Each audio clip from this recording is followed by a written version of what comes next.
Regretting You. This is the new kind of romance movie that's based on the book that I have not read from the same author of It Ends With Us, which I also didn't read that book. I did see that movie. I didn't really care for that movie. And I don't know, I wasn't really sure what I was going to think of this movie. Also, it's from the director of The Fault in Our Stars, which is not a movie I care for. I know there is a certain crowd that likes that movie, but I think most of that crowd is people who grew up with that book and that movie, and if they watched it now, they probably would not feel that way. So I did not grow up with that movie, did not really care for it. So yeah, this movie, I wasn't really sure what I was gonna feel for it. I like McKenna Grace. I like Dave Franco. Nathan Thames is okay. Kind of feel like he's kind of one of those actors that really we're gonna put this guy everywhere. I mean, he's okay, but like he just seems like generic pretty boy. He gets put in stuff, so I don't know. Yeah, and then the reviews came out for this movie, and they were really bad. In fact, they were so bad that I actually had tickets for the like early screening fan event where they gave you like stickers and a necklace, some other stuff, and I had tickets for that, and I actually swapped them to Chainsaw Man because, well,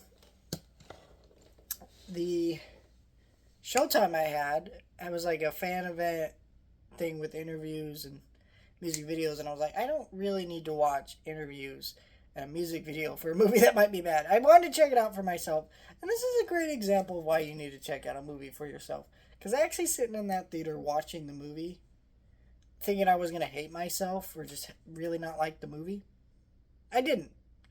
I understand why others do not like this movie. Don't get me wrong. I'm not saying it's a great movie.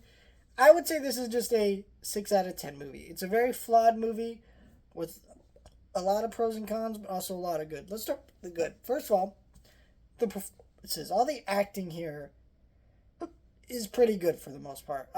McKenna Grace and Nathan Thames, they're dating in real life. And some people kind of argue that's for the press of this movie. I don't really know if that is true or not. I don't really, frankly, give a shit. But you can tell that they have on screen charisma because they're dating in real life. They can make that connection really well on screen and off screen. So, you know. And then you got, Dave Franco, and I forget the other actress's name. I'm drawing a blank on her. She's really good. Everybody's giving good performances, so it makes a lot of the moments that don't work in this movie less aggravating because well you're watching really good actors deliver these lines and scenes and act out these emotions. So you're in I think in a different context this movie would actually be more hateable than it ended up being, but because the cast of it is as strong as it is, it's really not as hateable as I think it could have come across, if that makes sense. The other thing is that it's just nice to see a romance movie in theaters. I mean, we don't get a lot, and it's just nice that one's out there. You know, the last one that came out was that Big Beautiful Journey movie, which no one saw, and that you're lucky if you didn't. That movie's awful. It's definitely going to be on my worst of the year list, unfortunately. But this movie isn't that.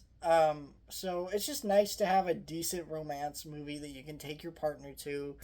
It's kind of a chick flick, but honestly, I think if you took, your significant other, your boyfriend, girlfriend, whatever, they'll have a good time with the movie. I think it has a lot to offer in terms of just being a decent romance movie. Now let's get into the bad. The problem with this movie and why so many critics don't like this movie is this is a tough questions movie where this is a movie about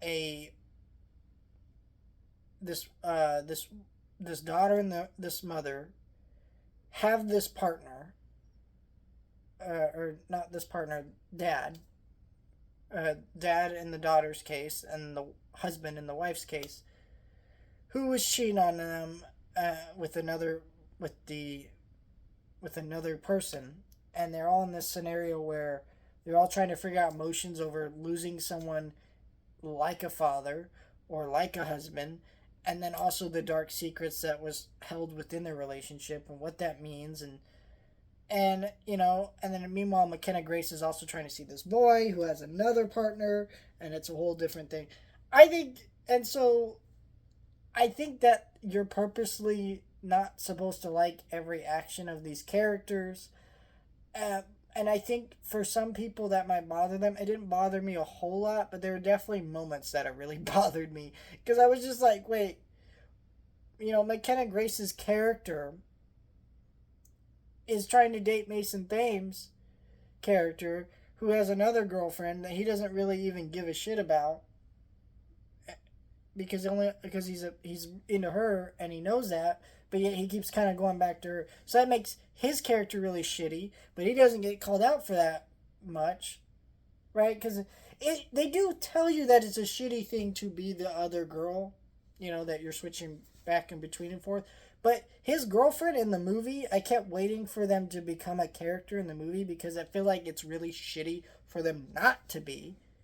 Because if he's gonna be in the situation where he's switching between her and him, that's kind of fucked up, and he deserved to be called out more for it than he was. So it made that relationship hard to root for. And then you got freaking the mom and dating her husband's brother. Well, not brother, best friend, I guess.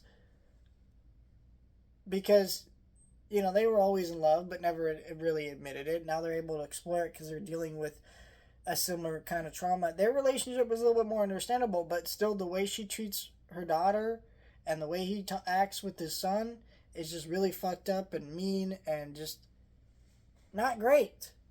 And so, it's a lot of characters making fucked up decisions that some of it I understand is very much intentional, and you're not supposed to root for every action of these characters, and sometimes they're rightfully called out, but then other times they're rightfully called out but not as enough as they should be, or things like that. So it makes this movie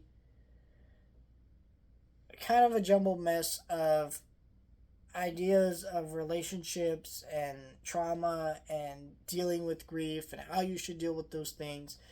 I think it's a very charming movie because of the actors, but writing wise and really breaking down and thinking about what the relationships in the movies are, they're just kind of fucked up the more you think about them in a lot of ways. Like, if I knew people who acted like these and made these decisions, I would understand them, but I would also be very rightfully frustrated by them and be like, well, you're not being called out enough because you're doing a lot of shitty things that aren't cool. And so I don't know. It's a lot of I don't know.